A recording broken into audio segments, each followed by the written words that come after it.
Woo! That was a hell of a fight card, my friends. That was a hell of a fight card. And we still have more to come. More things coming your way.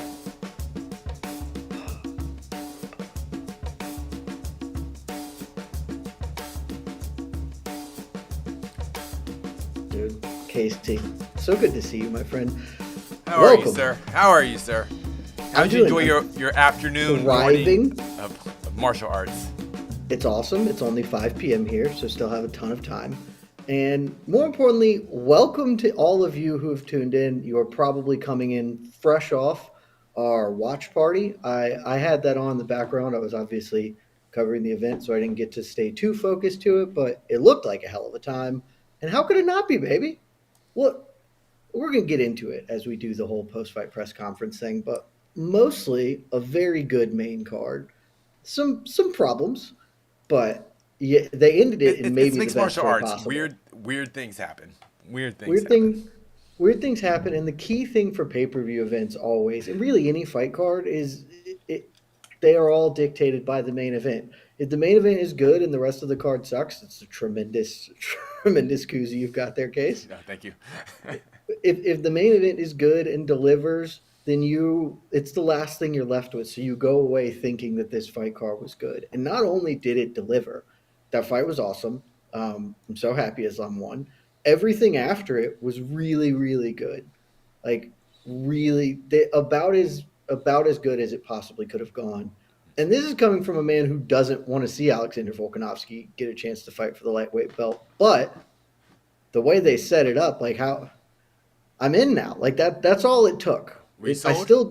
I'm sold. The issue is I'm still fundamentally opposed to it because it's gonna jack up the featherweight division, which is annoying because that division It may.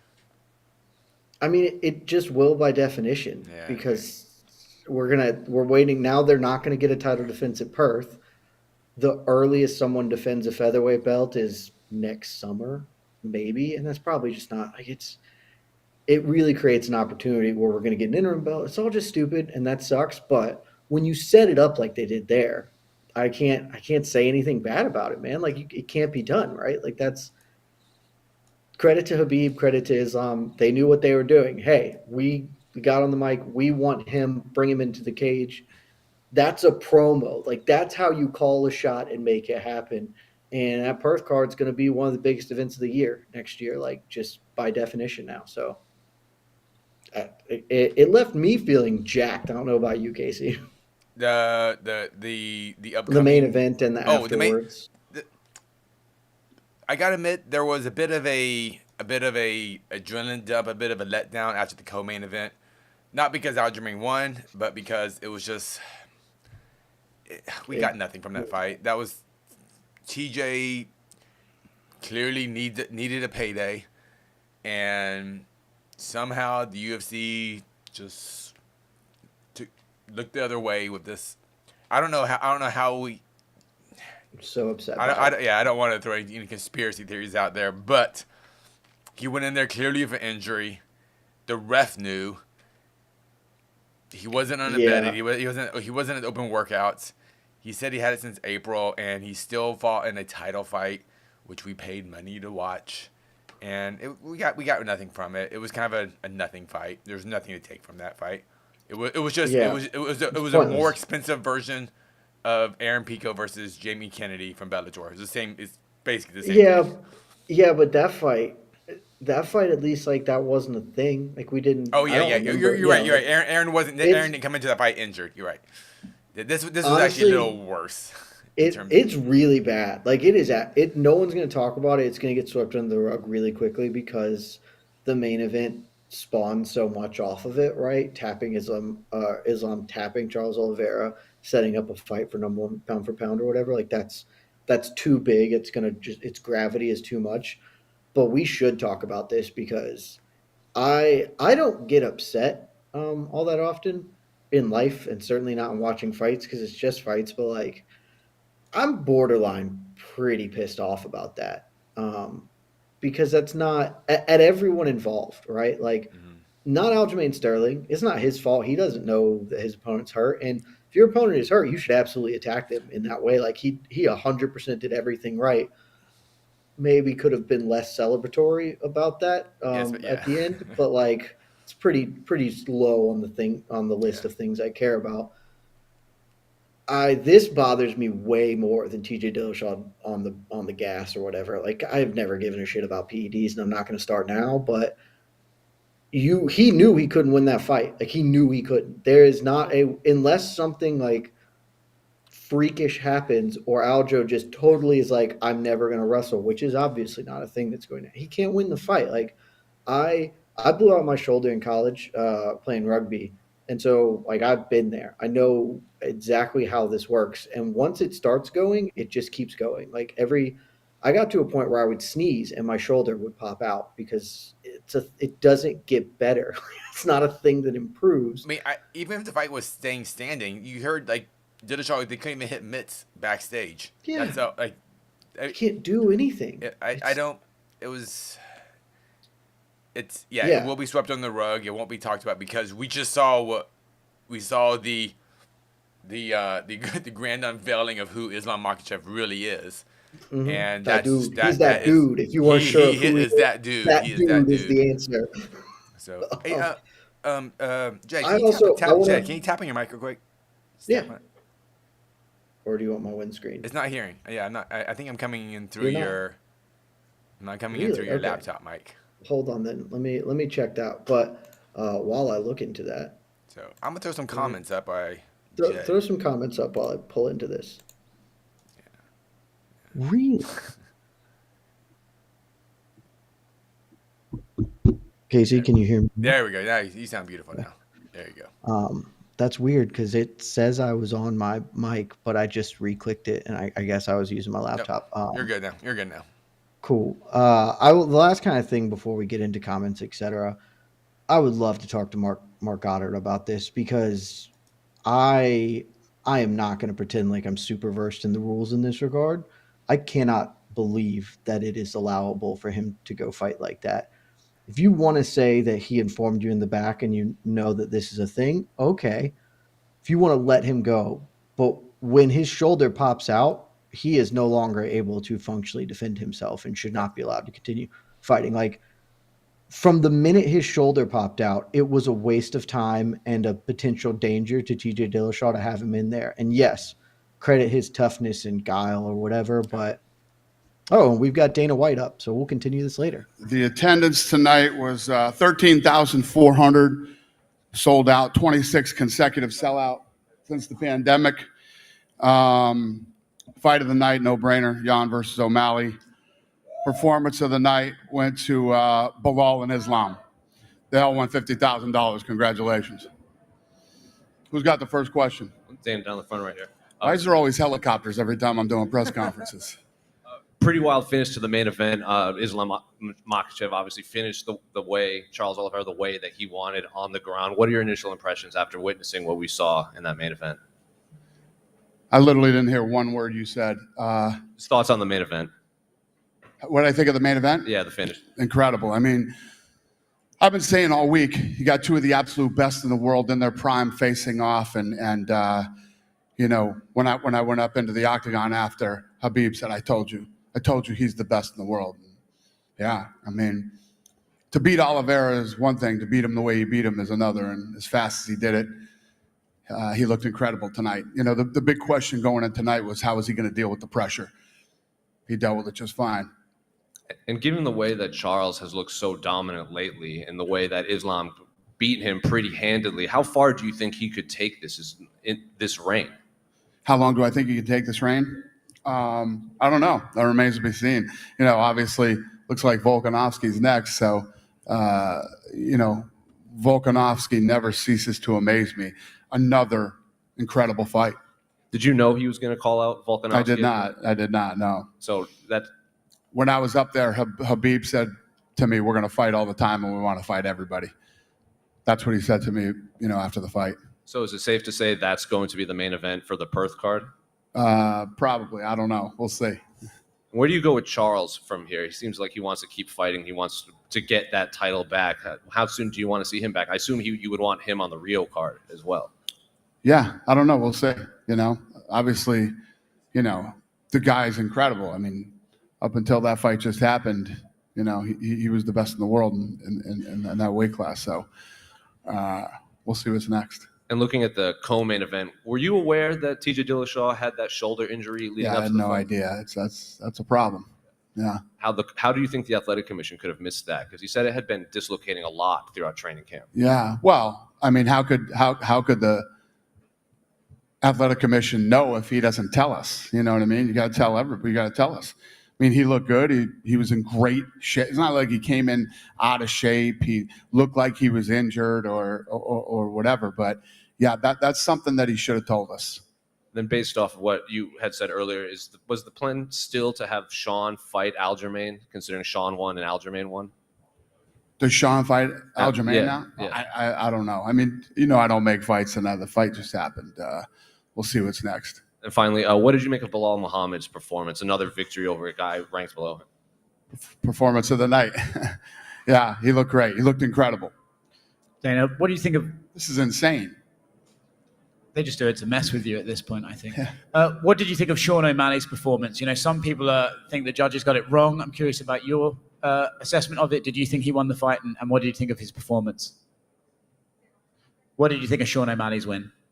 Yeah, well, we discussed this going into this fight. Lots of people were like, why are you giving him this fight? It's too soon. He shouldn't be taking this fight. Sean Shelby was right. Did you think he won the fight? Some people are saying Peter Yan should have got the decision, but did you think O'Malley won? How did you score it? It was one of those razor-thin, close fights. I could see people saying Yan won the fight. I could see people saying O'Malley won the fight. It's all. What's weird is it wasn't the way I thought it was with the judges' scorecards. I thought, depending on who you gave the first round to, determined who won the fight. But that was not the case, apparently. There was an incident cage side with Khamzat Chimaev. I don't know if you've heard about that, and if you have, what can you tell us about it? The guy, boy, I mean, what do I even say about that? It happens, and especially with him. It happens. Any other questions? Yeah. Do you know why Khamzat was, at that proximity by the cage? Did he get? Do I know why he what? Yeah. How did he get that close to the cage, Khamzat? Like, did he go over the barrier? Or? No, he was sitting on our side. Okay. So I didn't even know Khamzat was coming tonight. He was invited here by Abu Dhabi. Mm-hmm. So the seats behind me are owned by Abu Dhabi here in Abu Dhabi. Okay. Yeah. Gotcha. I wanted to ask, you guys recently put out a statement to the fighters about they can't bet on their own fights and things like that. Can you talk us through the process in coming to that conclusion? Yeah, well, gambling is opening up everywhere in every state, and the people who regulate gambling don't think it's a good idea for fighters to be betting on themselves. I agree. Was it becoming a problem? No, it just shouldn't happen. Should never happen. It doesn't look good. More optics than anything. And wanted to ask you too, Dan Hardy, your former commentator, made a statement this week saying that the last time you got to Abu Dhabi for the Max Holloway Calvin Kattar fight, that you had staged a video where you showed sympathy for Calvin Kattar, and it was all staged. Did you see that, and do you have a response to those comments? I don't understand the question. He said that we did what? He said it was basically staged. He said like you had what kind of sympathy for? What does that mean? To make it seem like you were showing concern for Calvin Kattar's health when you really didn't have it. In what way? Like he said, you had a mic pack on and the camera was on you, and it was kind of all done to show like sympathy towards the fighters. Well, I don't even know what that means, but I can tell you this: we've never staged anything ever. And, we have a documentary that we filmed during COVID. That's why I was mic'd. I've never been mic'd. I was mic'd because of that. And then are you talking about when I was talking about let's get him straight to the hospital? Yes. Do you know how many fights a week I say that to Hunter or Doc Davidson? No interviews, no nothing. That guy goes straight to the hospital. No whatever. Yeah, no, I've heard you skip post-fight media and stuff like that. 100%. I mean, you guys know how many times that's happened.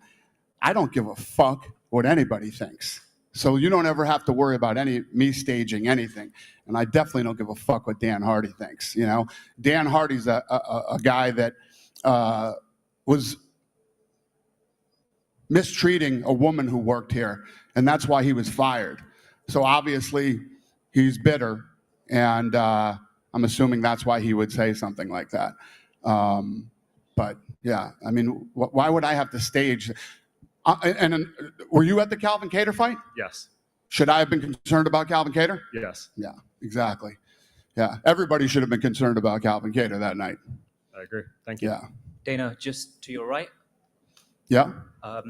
So you mentioned yesterday that you're planning to do Colby versus Hamza in March. If for whatever reason one of those two can't fight, would you consider putting Bilal up against one of those guys instead, considering his performance tonight? I have no idea. I mean, right here, right now, I don't know, but I'm not thinking about what happens if somebody can't fight. We were just trying to make fights. Yeah, I have no idea. And if Volkanovski does fight Islam in February, does that mean we might see an interim featherweight title fight? If Volkanovski fights Islam in February, is it likely that we might see an interim featherweight title fight?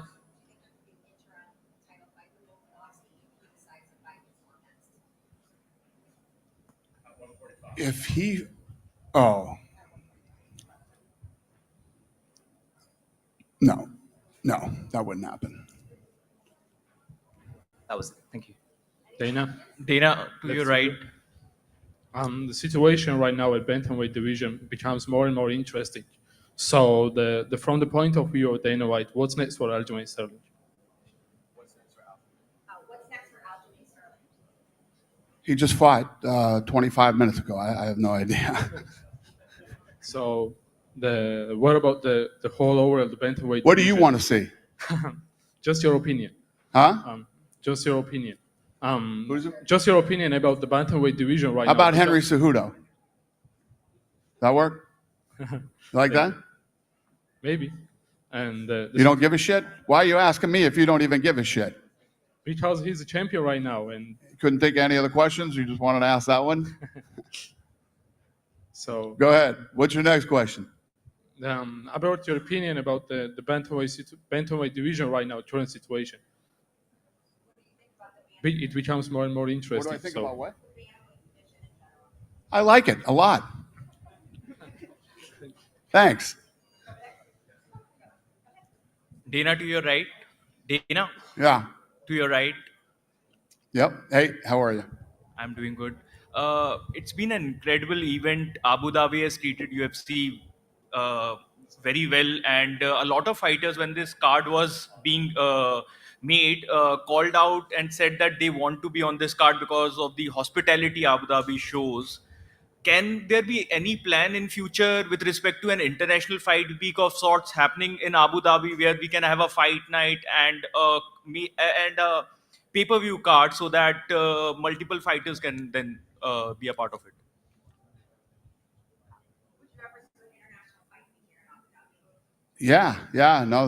We've actually talked about that a lot. The answer is yes. Thanks. Yep. Dana, Yeah. good evening. Igor Lazarin from Necessitas. Hi. Thank you for the event. So, first question, maybe you know already about conflict between Abu Bakr Nurmagomedov and Khamzat Chimaev after main event. And what do you think about this behavior? Maybe UFC will make restrictions, sanctions to these fighters for this behavior.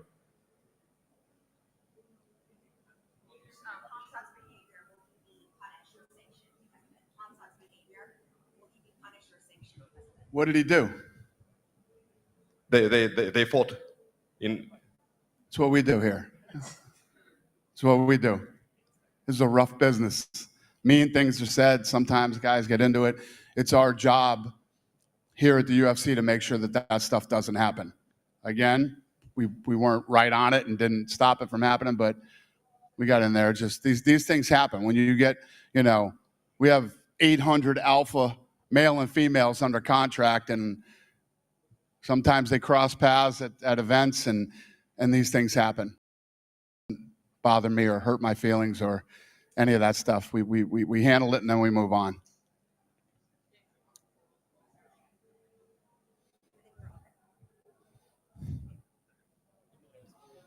Hey, you. Oh, okay. You had mentioned Henry Cejudo. Did you have any conversations with him? in regards to his return? And No, that guy was just in the top of my head. He asked me that question. I said, maybe Henry Cejudo would be fun. He didn't think so, but I don't know. Maybe other people do. But have you spoken? Have you guys spoken to Henry recently? Well, Henry's been out there talking, and he wants to come back, and he wants to, and I think, how long's he been back in the USADA pool? Anybody know how long he's been back in the USADA pool? No? 6 months? Yeah, so, he could fight. So maybe you do him and Aljamain Sterling next. Again, everybody's going to write that I said that that's the next fight. That's what's going to be written. But I'm just saying that would be a good fight for him. I'm sure Henry Cejudo will be happy to hear that. Speaking of USADA, it appears on the database that Conor McGregor hasn't been tested this year. Would he have to complete 6 months before he can compete? Yeah, or how's that work? yeah. So he can't return until 6 months. Right. All right. Thank you.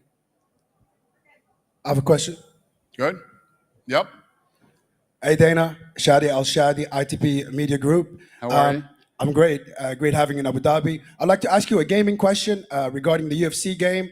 A lot of fans have been asking, are we going to have Arabic commentary for the next edition of the UFC game? So UFC 5, will it have Arabic commentary as well?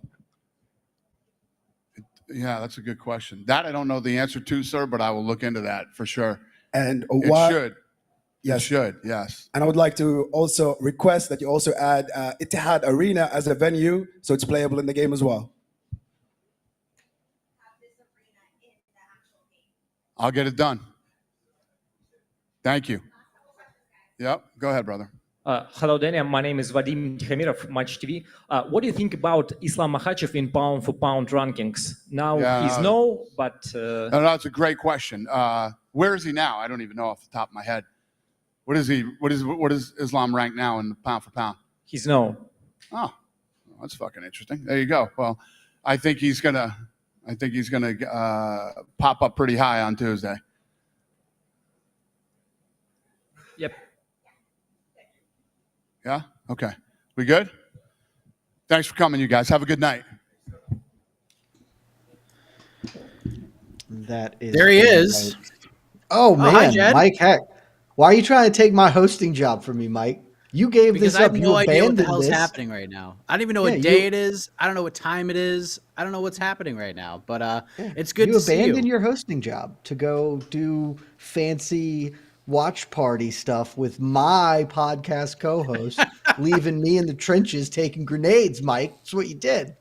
How you First doing, of all, I'm doing great. And first of all, I spent numerous minutes putting your podcast over, putting your words over, your incredible breakdowns of certain things, Charles Oliveira's defensive mechanisms and all of those things. I put you over like Rover. We have Speaking to stop of over like because Rover, Sean O'Malley is here.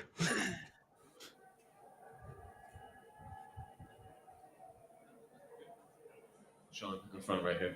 I know in your post-fight interview, you said you wanted to watch the fight, maybe like digest it as a whole. So it's been a minute since your fight ended. Have you had a chance to watch any of the highlights or any of the tape or footage or anything? And what did you make of the fight as a whole? No, I haven't. I haven't got to watch it back yet. Been just bouncing around doing media. It's kind of a blur, to be honest. You know, he caught me some good shots. Peter, tough dude, man. It's a tough Russian right there. So I'd like to really watch it back before I could, dissect it. Is that the type of fight you expected him to bring? A very wrestling-heavy approach? I mean, I trained for it all. I'm training for an MMA fight. I didn't literally train. I didn't just kickbox that entire camp. I trained for an MMA fight. So I was prepared for a 15-minute war. I say that every single time I go into a fight. I'm prepared for a 15-minute war. And I expect them, I plan on dropping them early, but I'm always prepared. Then given that you have been prepared, I feel like you and Pyotr have been going back and forth for so long. This fight had seemed inevitable for the last few years. So when you were in there, did anything he bring to the table surprise you or just catch you off guard?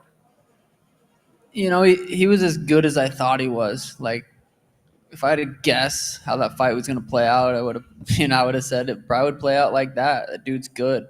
He's, he was the number one guy in the world. Pretty sure he was in the top 15 pound for pound rankings. The dude's a killer.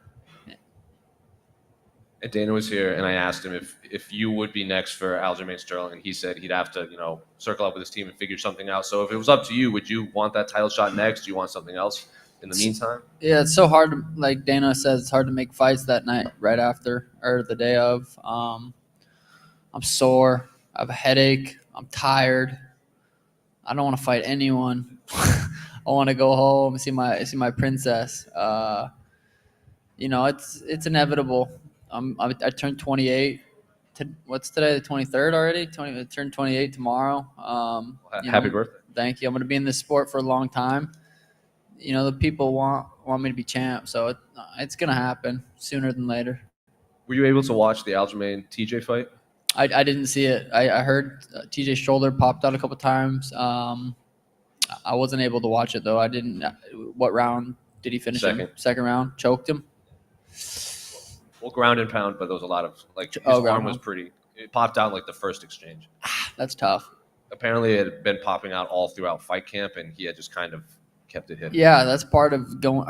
This sport's crazy, man. It's the injuries. You guys don't even know, like the injuries you go. I was healthy going into this camp or into this fight, which is pretty rare for a lot of fighters. I was thankfully healthy, but yeah, most time people are going into these fights with injuries.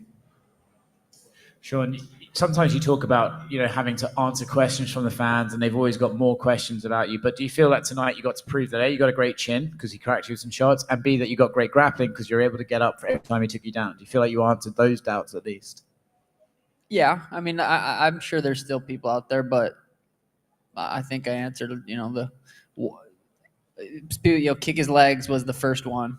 Now it was, well, you can't just kick his legs. We'll take him down. Peter kicked my legs, took me down, still won. So, I mean, yeah, I'm answering questions little by little. You often talk about wanting to put on a masterpiece and put on a great performance. Now, okay, maybe that wasn't a clinical win over him, but it was a back and forth, brilliant war that you got to show your ability. And are you satisfied with that performance, or would you rather have a clean one and a bit more slick? I don't want to get hit ever. It's not healthy. It's not good for you to get punched in the head. You know what I mean? It's not good for you to have headaches. So ideally I go in there, not get hit, but I think it makes it even sweeter, the story. Like, I got to really show my heart. I had to dig deep. I had to go somewhere mentally, physically that I've never been before. And that's what happens when you fight the best guys in the world. You said about finding the best guys in the world. You said earlier this week that you wanted the opportunity to show people you're as good as you've been saying you are. Do you feel like you got to do that tonight? Yeah, I remember tweeting, "Don't be surprised if I win this fight." I was very confident. I had a great camp. I had great training partners, great coaches, great team around me, and it's true confidence. And it was I definitely got to prove that. Congrats and happy birthday! Thank you. Boom. Peace. Oh, one more. So leading up to the fight, Dana White said this could be your McGregor-Aldo moment. You did win the fight, but do you think that was your Conor McGregor, Jose Aldo moment, or we still have to wait for that one? I mean, what's considered a Conor Aldo moment? Do I got to knock someone out in 13 seconds? Because that's going to be hard to do. But as far as like blowing up, I think, I don't know. We'll have to see the next couple of weeks. I'm sure my brand deals and I would almost guarantee I'm gonna go sit down and renegotiate my contract after that. So, we'll see. I think it could be. Best of luck and happy birthday. Thank you, guys. Yep. Hi. Congrats on the win. Thank you. I know you talk about really enjoying training jiu-jitsu and your grappling, and it's a part of your game that you don't really get to show off too much. With Aljamain, the champion, being so dominant with his grappling, does that kind of excite you or motivate you when you're thinking about a fight with him? Yeah, I mean, what really gets me excited is guys like Peter who are just like, I knew that was going to be a sweet kickboxing match with a little wrestling. Aljo's straight, he's good everywhere, but he's mostly a grappler. So it's an interesting fight. Sean, just to your right over here. I wanted to ask, throughout the whole last couple of weeks, I feel like you've really adopted to the culture here. like around you, you've really shown appreciation for it. Did you feel a bit disappointed when you heard like all the boos from the crowd today? I didn't hear the boos. I think Brett told me, he asked me the same question. I'm like, oh, they were booing? I didn't hear it. I was just enjoying. I don't know. I didn't hear it. So I think the fans a little buzzed up, just doing what they're doing. I mean, I didn't feel anything. I didn't hear it. And just last one from me. Apologies, my mind may have gone blank, and you might have come out to this before, but I felt like the song that you chose for your walkout today, "Superstar" by Lupe Fiasco, was that like a reminder for you as you're going into the cage that if I am who I say I am, I need to perform? Yeah, that song, it's a good song, man. I think I did that song one other time when I fought Jose Quinones when I had that 2-year layoff, and I'm a superstar, and I feel like it, and it's a good song. Congratulations. Thank you. Show one more. Yep. When he hit you with that trip, I think it was in the second round. And then, did you try to do it to him right back at him? Yeah, I like that trip. I've been hitting that in sparring too. I was like, I'm gonna get that motherfucker back, but he's like, it's hard because he's so short. He's got thick little legs and shit. So I was like, I tried getting him back, didn't work, but little fucker got me with it too, and I did not. I knew if we were both southpaw, he was gonna try to hit that. He got me. Sweet. Thanks, guys. UFC bantamweight contender Sean O'Malley coming off upset of the year. I don't know if it is the upset of the year, but it's in the short list, baby. Okay, so don't shrug that off. That's a big win. This is a big upset. Oh my god, yeah, incredible upset. But do I have to pull up the MMA decisions? You should be happy. Do that while I ask our dear friend, Mr. Mike Heck. How did you? I couldn't hear the live show while it was going on since I was doing our blog coverage. How did you score O'Malley versus Jan? Do you feel it was a robbery? Please tell us your thoughts. Robbery is a very strong word, but hold those no one cares what I think. Because nobody cares what I think. Former UFC lightweight champion Charles Oliveira is on the mic right now.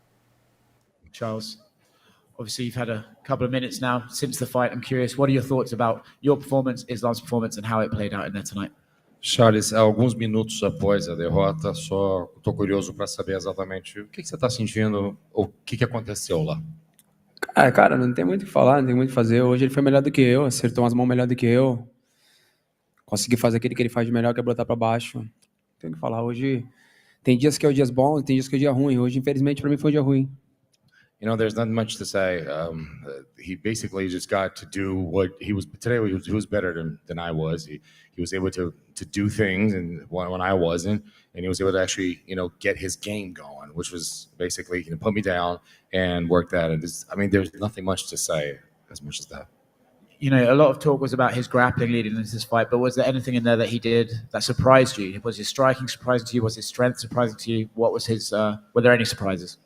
Muito se falou, obviamente, do grappling dele, mas teve alguma coisa que te surpreendeu? A trocação dele te surpreendeu? A força dele te surpreendeu? Algo te surpreendeu que você não conhecia? Cara, não é surpreender. Infelizmente, somos lutadores, é isso que acontece. Vai ter dias que a gente vai estar bem, vai ter dias que a gente está ruim. Hoje o juiz do Makhachev foi melhor do que eu. Não tem o que fazer. A gente vai se encontrar de novo. There's nothing. We're fighters. That's bound to happen. There are days that today Islam Makhachev was better than I was, and there are days that you're gonna be better than other people. There are days that they're gonna be better than you. Nothing much to do, and we're going to meet again. Certainly, over the last couple of years, you've been able to show how you can come back from adversity. Would you like to get back in there and fight again as soon as possible to prove that you can once again be champion?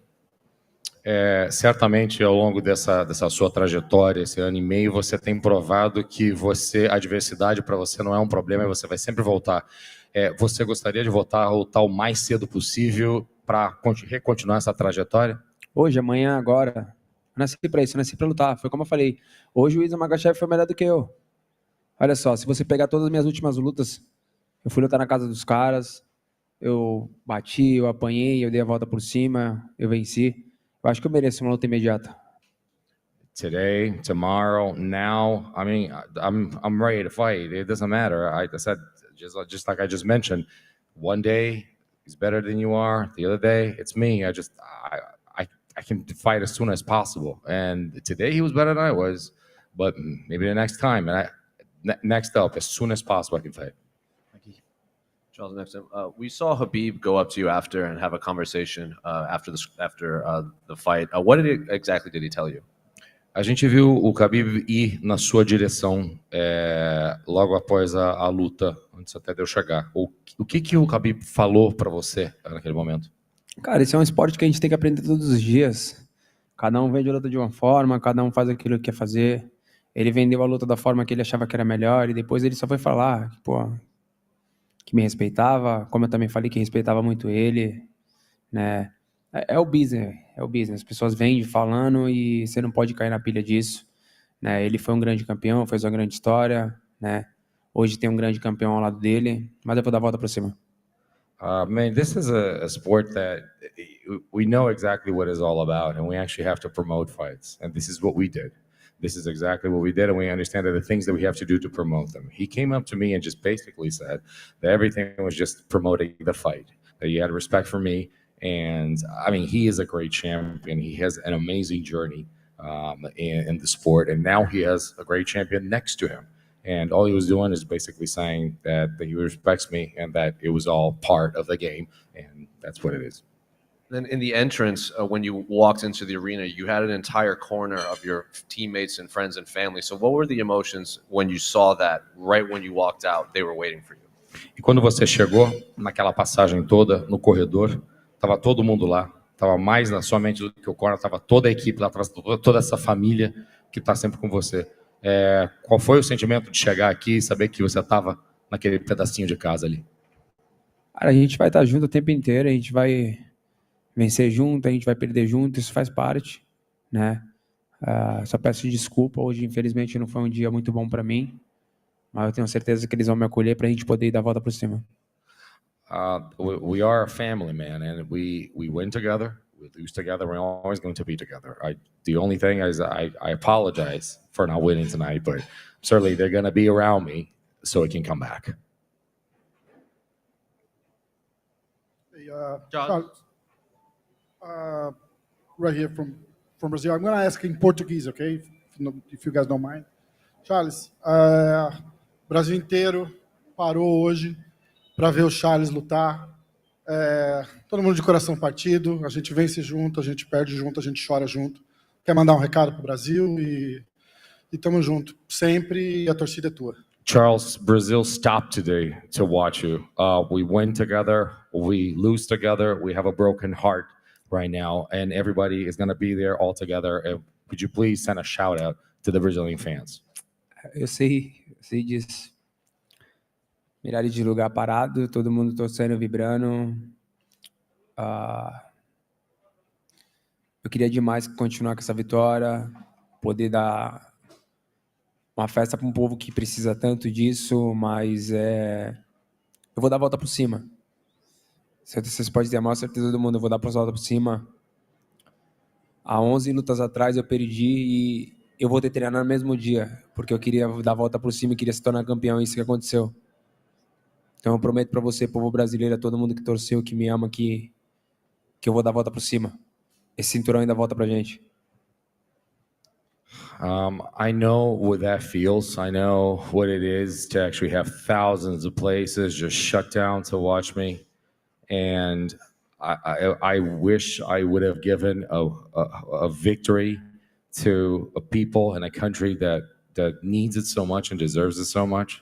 But 11 losses ago, I basically went back to the gym the same day because I said, I'm going to go and get this done. And together, for all those people that love me and that root for me and they always support me, they're always behind me, we're going to train and we're going to be together in this and we are going to turn things around and this belt's going to be mine again. Charles, aqui. Charles, independente do resultado, é claro que o resultado não veio, mas foi uma semana histórica para o Brasil. Que mensagem você acha que fica diante da tua postura, da legião que você movimentou, você com a sua equipe na coletiva, essa quantidade de gente com você? Qual a mensagem que você acha que fica independente do resultado? Cara, de verdade, eu acho que todo respeito do mundo, a gente não vai agradar a todos, né? Vai ter milhares de pessoas que vão criticar, como vai ter milhares de pessoas que vão aplaudir. Mas a gente fez coisa que a gente nunca tinha feito. Veio para cá 2 semanas antes, né? Todo mundo sabe que eu gosto de ficar com a minha família, mas eu vim para cá com o meu time, com a minha equipe, com a minha família para cá, para poder se dedicar e foi muito bom para mim. Eu não tenho nada para reclamar, de verdade. Foi tudo 100%. O tempo que a gente passou aqui, tudo que a gente treinou aqui. Eu me perguntei muitas das vezes, cara, porque eu bati o peso tão perfeitamente, eu me recuperei tão perfeitamente. Eu falei várias vezes ali dentro do vestiário, eu falei, calma, para a equipe, passando calma para isso, porque eu sabia o quanto que eu estava pronto para isso. Mas infelizmente não é da forma que a gente quer, né? Hoje o Isla estava melhor do que eu, conectou alguns golpes melhor do que eu, conseguiu fazer aquilo que ele queria fazer, que era botar abaixo, tentar sair para finalização e conseguiu fazer acontecer. Então, acho que, cara, de verdade, como meu irmão falou muito, o leão ferido ainda continua sendo um leão. Eu vou voltar para casa, eu vou voltar a caçar de novo, né? Eu vou buscar esse cinturão mais uma vez. I'll translate it for you guys afterwards. Can I make? Continue. I have another. Thank you. I have another. I'm going to speak. I'm going to speak in Portuguese for Charles. Charles, a gente vê claramente que é expressão de tristeza, mas temos algumas coisas para colocar aqui, né? Eu vou colocar o meu exemplo, uma pessoa da imprensa. Só estou aqui porque você deu essa condição. Minha primeira viagem internacional, minha primeira cobertura internacional, a gente fica realmente emocionado. Então, uma pergunta que eu te faço. A gente conversou ao longo da semana sobre uma luta sua no Rio de Janeiro. Você acha que fazer uma luta no Rio de Janeiro diante do seu público, que com certeza absoluta, eu, que estou todo dia escrevendo sobre MMA, a gente tem esse feedback da torcida brasileira que conta, que torce tanto por você, que colocou você num pedestal que você merece estar. Então, uma luta do Brasil diante do seu público para retomar essa moral, essa confiança, é uma possibilidade. E muito obrigado por tudo. Levanta essa cabeça, você é o cara. Pô, obrigado. É bom saber isso aí. Queria que fosse com a vitória, acho que seria mais importante. Mas acho que, sem sombra de dúvida, se eles quiserem me colocar para lutar no Rio, eu tô pronto. Eu não tenho um corte, tenho nada. Eu tô pronto para lutar hoje, agora, amanhã, né? Acho que foi como eu falei lá em cima. Acho que eu fui um dos caras, eu fui um dos campeões que lutaram mais dentro, né, desse pouco tempo que teve, uma luta atrás da outra, lutando na casa do meu adversário. Se eu tivesse a oportunidade de lutar, né, no Rio de Janeiro, seria muito bom para mim, né, poder lutar diante da minha família, diante do meu público, né, não importa contra quem. É aquilo que eu falei, eu vou buscar esse cinturão de volta. Acho que a expressão não tem como a gente mudar, todo mundo sabe o quanto que eu tô triste. Falei milhares de vezes, não é só um cinturão, é um legado, é uma história, né? É complicado você chegar aqui e você perder, né? Foi como eu falei milhares de vezes, a gente nunca vai se tornar campeão por toda a vida, né? Uma hora alguém ia chegar aqui e ia conseguir tirar ele. A gente lutando bem ou lutando ruim. Hoje eu não lutei bem, hoje não foi o Charles de sempre, ele não foi melhor do que eu. Mas com certeza, se tivesse a oportunidade de lutar no Rio, seria muito bom. Meu Charles, a última aqui. É claro que é muita coisa para digerir em tão pouco tempo, mas você consegue pensar na parte técnica? Qual seria a principal mudança nessa luta que você teria feito, ou ainda é cedo para falar sobre isso? Cara, de verdade, eu não teria mudado nada. Eu fiz um camp maravilhoso, aconteceram algumas coisas durante o camp que não adianta a gente falar aqui, porque é desculpa, vamos falar que é desculpa, como eu te falei, a gente não vai agradar todo mundo, né? A gente chegou aqui 2 semanas antes, a gente treinou duro, né? Eu cortei meu peso como eu nunca tinha cortado na minha vida, eu estava 100% pronto para isso. Infelizmente, mano, ele foi melhor do que eu hoje. Ele conseguiu conectar com as mãos, ele conseguiu me derrubar no tempo certo, né? Ele conseguiu sair num time muito rápido para uma finalização. Merece respeito, tem que aplaudir o cara, como eu falei. É voltar para casa, tá perto de quem a gente ama de verdade, porque agora vai ter um monte de comédia que nunca tomou um soco na cara e vai ficar falando um monte de bosta. Mas é isso. Charles, from Sport Turkey. So what do you think was different about him and his style of wrestling and grappling compared to all the others wrestlers or grapplers that you experienced and trained with before? Charles, repórter da Turquia aqui perguntando o que você acha do estilo de grappling e de wrestling que ele teve, que foi diferente de outros grapplers e wrestlers que você já enfrentou na tua carreira? Cara, né, é isso que ele sabe fazer, ele joga nesse jogo. Não tem o que a gente falar ou mudar. O Islam foi melhor do que hoje. O Islam foi melhor do que hoje. Eu tava muito bem preparado em pé, tava muito bem preparado no chão, tava bom. Sou lutador de MMA completo. Mas hoje ele foi melhor do que eu. Eu não tenho aqui eu ficar, eu não fui, ele foi. Hoje o Islam foi melhor do que eu. Pronto, acabou, é só isso. Hoje o Islam foi melhor do que eu. You know, there's nothing technical about it, actually, to say. I couldn't go back and say anything specific. I mean, tonight, Islam was better than I was. I mean, he was doing his game. He actually was able to impose his rhythm and do what he wanted to do. There's nothing much to say in a situation like this that say, oh, maybe I should have done this or something or done that. Tonight, Islam was better than I was, and there's nothing much else that we can do on the technical side. It's like, oh, maybe I should have. There's no, Islam was better than I was tonight. So with Islam winning tonight, it looks like UFC is thinking about putting him against Volkanovski next. So in that case, who do you think fits the best for you? Who do you want the next?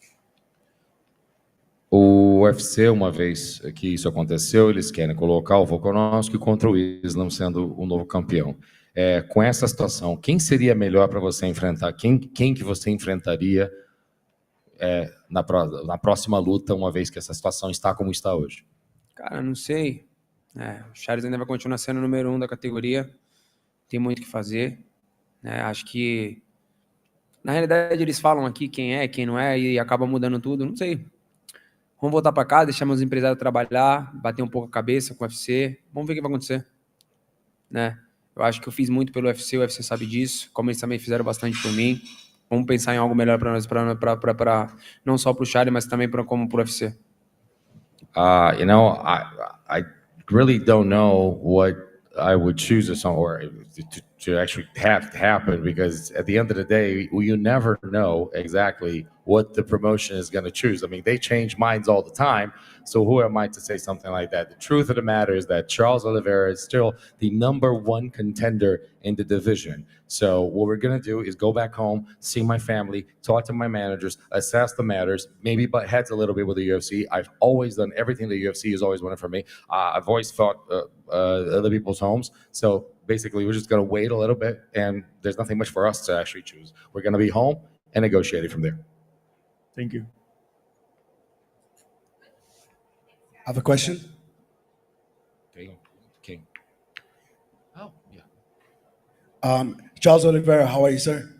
Right here. So you have a lot of connection to the streets, to the favelas, to the ghettos, and a lot of people from these unprivileged situations, circumstances look up a lot to you.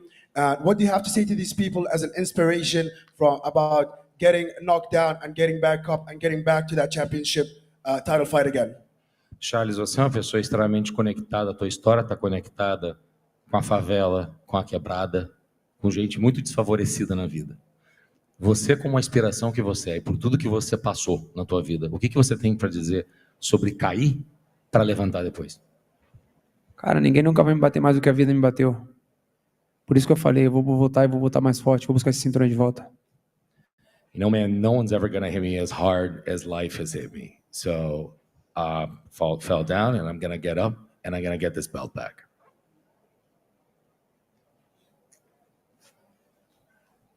Você vai levar ele para Evelyn? Great words from the former champion as he walks off to applause. Charles Oliveira, I mean, ton of questions and handling his loss really well. So props to him, man, because dude had a hell of a run. One heck. Yeah. As soon as the fight was over, even though we were, you and me were very heavily thought Islam was going to win this. Excuse me. I wanted, I don't know, maybe fans when I just refused to say Charles was the best, but which he wasn't as far as the best lightweight champion ever. Yeah. But man, his run was freaking incredible. It was an incredible run. Is one of the best for one of the sure. best runs ever. It was up to that John Jones run, when the Shogun run. It was just like that type of excitement, that type of that type of excitement was a dominance, but a type of just he fought the best of the best and he beat him, and just arrows in and oh my goodness. And man, we're running right through them here. They're staying on point because we have bantamweight champion Aljamain Sterling in a resplendent jacket here. This color, excellent stuff here from the Funk Masters. He's about to take questions.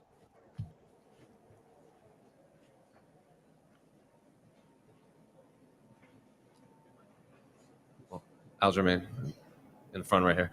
First of all, congratulations on another successful title defense. Now that the dust has settled and you've gotten past TJ Dillashaw, what are the emotions right now going through your mind?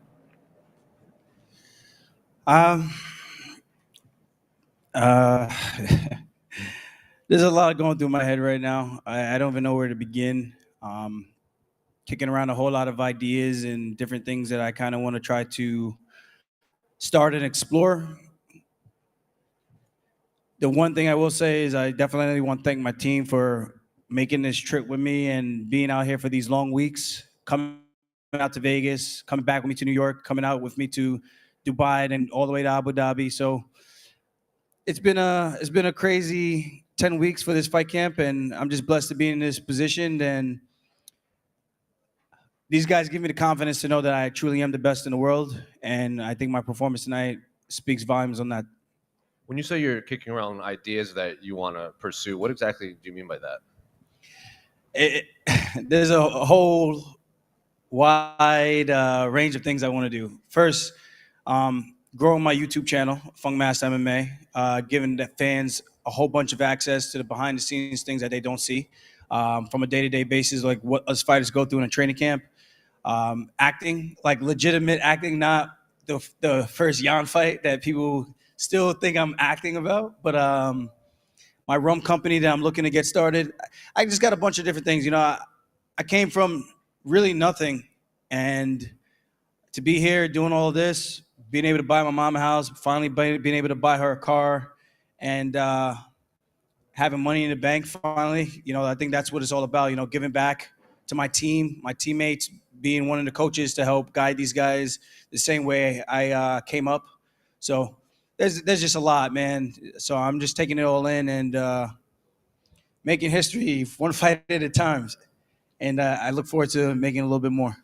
Speaking of this fight specifically, I know you said your last fight against Piotr was one of the more satisfying wins of your career based on the build-up and everything. But now that you finished TJ Dillashaw, the man who claims that he was the greatest bantamweight of all time, where does this rank for you in your career? I think it ranks right up there. TJ, his resume speaks for itself, albeit I've said what I said about him. I really don't think he did any of those fights clean. I still will stick by what I've said, and not to kick him in while he's down, but I think he's still one of the greatest bantamweights. I don't think he's the greatest of all time, but I think you could make the conversation and he'll be in that discussion. So for me to get a guy like that out of there, I think it speaks volumes on where I'm at and my skill set. I'm honestly just getting better, man. I'm getting better, giving me more time to get comfortable with the striking. And every time I say I'm going to come out here and strike, the legs are just right there, and I end up just taking it. It's really just instinctual. I see an opening, a guy starts to overcommit, and just like a piece of candy, and then I just take it. Were you aware that TJ had blown his shoulder out, and then when he said that he blew it out in April and it actually come out dislocated like 20 times in fight camp? I tore my shoulder and I had 5 professional fights and I went 5-0. So I understand the pain that he definitely had to deal with going through that, but he had the 2 shoulder surgeries during his suspension. I took him down. His shoulders were in the socket before the takedown. They were in the socket before the round ended, as far as I'm concerned. I full mounted him. I rolled his arms up. I flattened him out. I like to think that I'm the one that caused that to come out of the socket again. So he can say whatever he wants, but I don't think, socket or not, that fight wasn't going to get any better for him, honestly. And then this is just in fighting in general moving forward. The scorecards came out and all the 3 judges gave you 10-8 for that first round. Do you think they should start normalizing 10-7 rounds, 10-6 rounds like that when you have a round like that? Yeah, 100%. I mean, even my Jan fight, I had 3 minutes and 54 seconds of control time, ground and pound and submission attempts. The guy held him to my wrist for dear life, so I couldn't advanced position, and I didn't get a 10-8. But then Patchy Mix gets a 10-8 fighting Horiguchi with 4 minutes with no ground and pound. I'm like, this makes no sense. There has to be consistency. So if the judges can give us models of what they're looking for, it would make it so much easier for us to game plan and really dictate our training camp so we know what we need to do when we're in the fight. Otherwise, we're kind of just saying, we're just kind of just going by what we think is going to win the fight. And I hope they understand that it's not trying to be judgmental on them. They just don't know any better because they're not the ones that are actually in there. They're not the ones that are actually sparring and knowing what each strike feels like. They don't know what a calf kick feels like. They don't know what it feels like getting teeped to the body when it feels like you want to shit yourself. So they only see real punches that connect to the head, and they think that's like the end-all be-all for scoring fights. So the MMA judging could get better. No one's perfect. I'm not trying to bash them, but there should be a conversation to allow the fighters to come in so that we can have an intellectual conversation and help advance the sport. In terms of your At 10-7, probably a 10-6. In terms of your career, you named a few fighters in there. I know Dana had said maybe the winner of Sean and Piotr would get the next shot. He then kind of backtracked it and said we gotta think about it. Even Sean said like we gotta think about it. He doesn't even want to think about fighting again. So it was up to you. Is any one of those names kind of ahead of the others? Man, I'm just sitting back smelling the roses right now. I had a long training camp, worked my ass off. Any of those guys are good, man. This bantamweight division, literally anyone could be champ on any given day, pending the matchup and pending the night. Like some people have an off night, some people have better nights. And I'm a realist. People don't really understand that I speak the truth. I don't try to make shit up and try to just gaslight things, you know? So I really do think like tonight was my night, but it could have easily been TJ Dillashaw's night, you know? So I'm humbled by that, knowing that that's a real reality. And as of right now, I'm the guy sitting on top of the throne. There's a lot of challengers. We got another dark horse right there in Marab who took out Jose Aldo. I know one of you guys are probably going to ask me that question coming up shortly. So we got a lot of things we need to figure out. I need to talk to Dana and Hunter, and we'll see what's the best move, man. You know, this weight cut is not fun for me, like at all. I might make it look like it's not that bad. Even my teammates, they tell me like, you crushed it. And I'm like, I'm dying inside. I'm dying.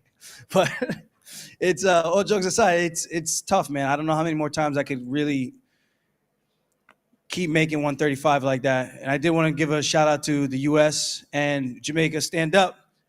Stand up, baby. Stand up. Going off of that one last one, did you see what Henry Cejudo tweeted after your fight? No, I didn't. What did he say? Enlighten me. He said, yo, Dana White, give me the next title shot. Let's bring this title back to America. Well, the title is in America, you bonehead. What are you talking about? I'm an American citizen. My parents are Jamaican. They were born in Kingston, born and raised. Their parents were born in Jamaica as well. I'm first generation Jamaican American. Like, I don't understand why people like stop saying that stupid shit. It's so stupid. I'm a proud American. I'm proud of my roots in Jamaica as well. I don't see why that's an issue with so many people to claim where their nationality is from and their heritage and how they're actually raised in their upbringing. America has given me a lot of opportunities, and I will forever be grateful for that, but I'll never forget my roots and how my parents raised me, you know? So I don't know what he's talking about bringing back to America. The belt's in America already, baby. It ain't going nowhere. Aljamain, I'm sure you were getting ready for your fight, but did you manage to catch Yan versus O'Malley? And if so, what did you think of it? I got to watch it. It was an exciting fight, I thought. I mean, a lot of questions were answered. I know Yana's good already. He's great pressure, and he does a great job of lining you up. He caught O'Malley the same way he caught me with that cross in that first round and sat me down. O'Malley was able to tangle him up and survive. Good on him. And my question mark for O'Malley was, how tough is he? Like, he's the hammer, and he always looks good when he's dribbling the basketball in there. But when someone actually can inflict a little pain on him, how's he going to do? And Jan is a tough dude. He's not going to go away.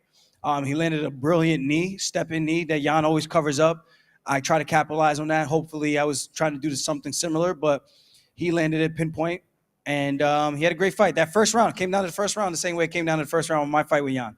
So it's an interesting time in this bantamweight division. There's so many options. I thought O'Malley did his thing. He looked good. I thought Jan did his thing. He looked good as well. It was a very competitive fight. O'Malley showed that he belongs. And I think he also showed just how deep and stacked this bantamweight division really is.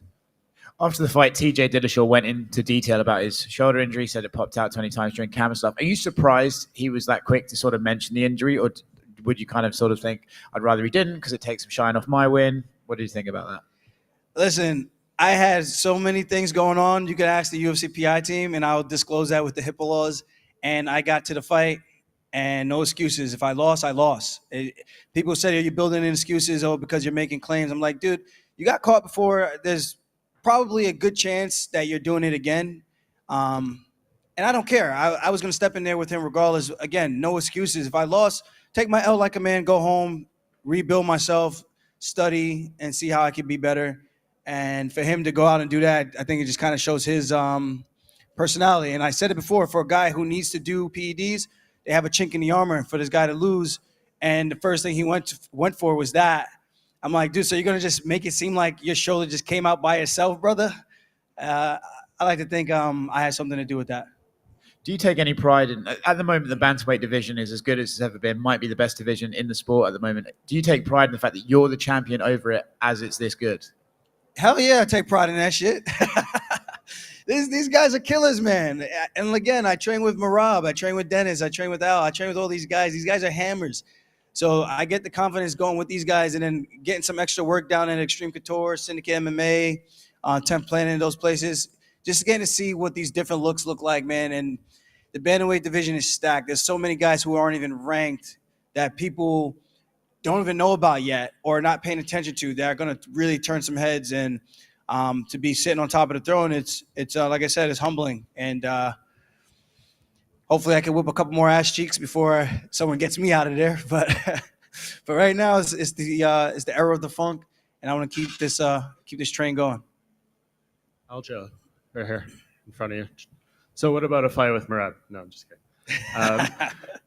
But as far as Henry, I mean, that's a fight you guys have been building for a while. You did the podcast together. You've done, face-offs and all this stuff. Is that one that before you do leave 35 that has to happen in your mind? It all depends on timing. It depends on the offer. And Henry is good, but these guys don't understand. There's literally levels to grappling. It's not an inside leg trip match and laying my guard, brother. You're going to have to work. I take you down. What are you going to do when I take you down? So he can say whatever he wants about the distance. He leaves himself open when he's doing this little doodling thing on IG. It's funny. It's cute. He is a smart guy. I will give him that. So I won't bust his chops too much, but he's dealing with another cerebral fighter. So it would be a very competitive match. And I like to think my key points where I thrive will definitely overshine his. He's going to need to keep it standing the entire time. And what's he going to do when I actually get him down to the ground? It's like I said, man, I take you down, I backpack you up, and that's a wrap. Would that put a nice bow on the reign for you, though? Because obviously he never lost the title in the cage. He vacated it. So, is it a nice way to kind of just make it nice and clean? Hey, I'm an MMA fan. Cejudo won the belt against Marlon Moraes. It was vacant. After that, he fought Dominic Cruz, who was sitting on a couch and took it on short notice because it was an opportunity of a lifetime. If we're being honest here, we are not the same. I fought guys with full training camps. I fought guys with wins and credentialed ability. Yeah, Marlon Moraes might have put me to sleep, but look where he's at and look where I'm at. I said it before, that was a hiccup. I took the guy lightly, paid him no mind, overlooked him, and I paid the price. And I came back and I showed that I'm still one of the best, if not the best guy in the world in this weight class. So I just got to keep doing it, keep working hard, and that's really what it's all about, man. Blue-collar work ethic, no cutting corners, no PEDs, none of that bullshit. And that's it, man. I would like to I like to be the beacon for people that go through that grind on a day-to-day basis, especially those people from New York, man, who hustle and bustle every day in that rat race. You'll get your break as long as you put the time in. You do things the right way. Good things can happen for you as well. So that's where I'm at with that. So Yudo wants it. Dana, what's up? Hunter, what's up? Let's talk shop. Let's talk money. And money talk, bullshit walks, right? So let's get it going. Aljo, just front as well over here. Firstly, congratulations. Thank you. It does seem like you are teasing that you might be moving up to featherweight at some point in the not too distant future. Would you say we might see that happen in the next year or so? It could. It could. I even told the guys in the back, I'm like, it sounds weird when I'm saying that during fight week and right before the fight, people might think like, oh, his head's not in it. My head's always in it. It's just I can acknowledge and separate the two and be like, this sucks. It's not fun. It hurts. Getting up to 170 pounds and then getting back down to 135 is not fun. It's not easy.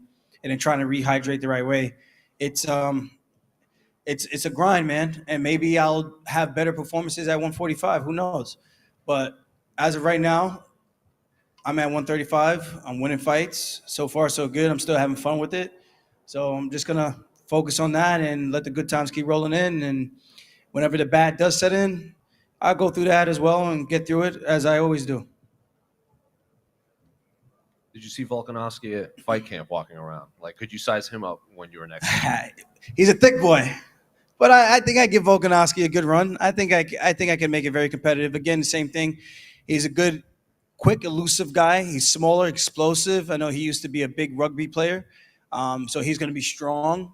But I'm a strong guy for the weight, and I do think if I put on, I don't want to put on muscle, but I think I could get a little bit more explosive or a little stronger at 145, and I can fill out a little bit more as well. So it's an interesting thing. He's probably thinking the same thing, going up to 155, taking on the challenge, and I would like to take on the challenge as well, maybe going up to 145 and seeing what's good over there. How do you think he'd do against Islam? Against Usman? Islam. Oh, I don't know, man. I'm worried about me right now. And I mean, I got this belt right here. Every life is good. I got my boys. We in Abu Dhabi. We about to make it rain tonight. You know what I mean? So life's good right now, man. Life's good. Just sorry, one more quick one from me, Aljo. He had one too. You had one? It was a Volkanovski question. Do you know what? I've asked a question. It's fine. You go. Go. Go. It's fine. I've asked one. You go for it.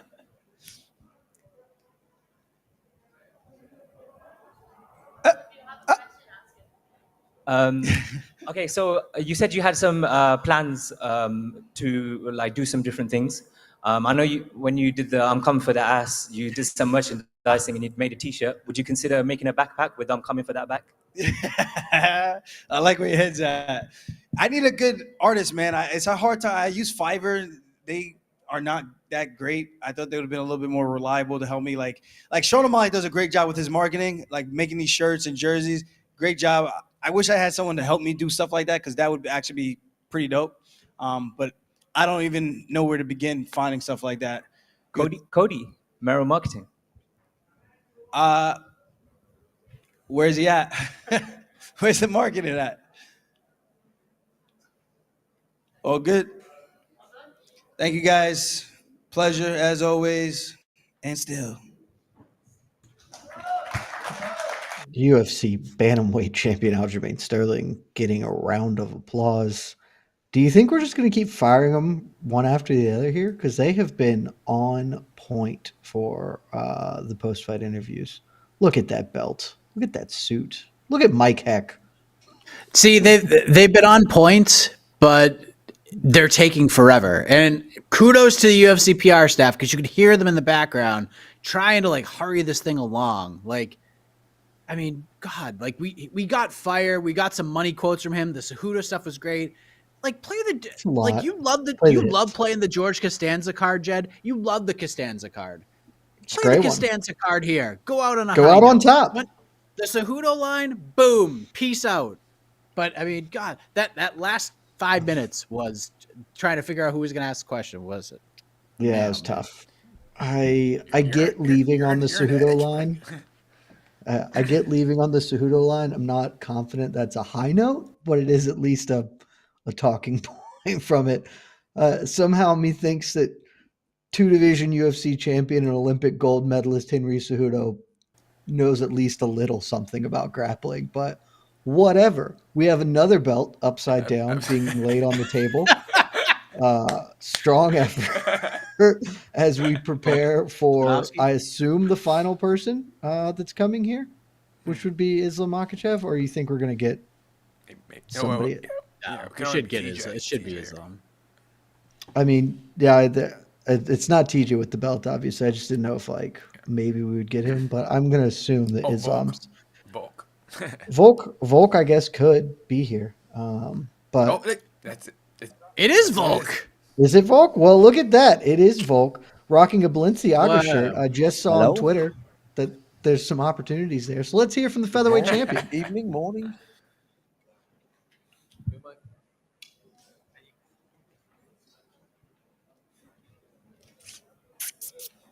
Well, Alex, we'll just kick it right off. What did you make of Islam's performance in there against Charles?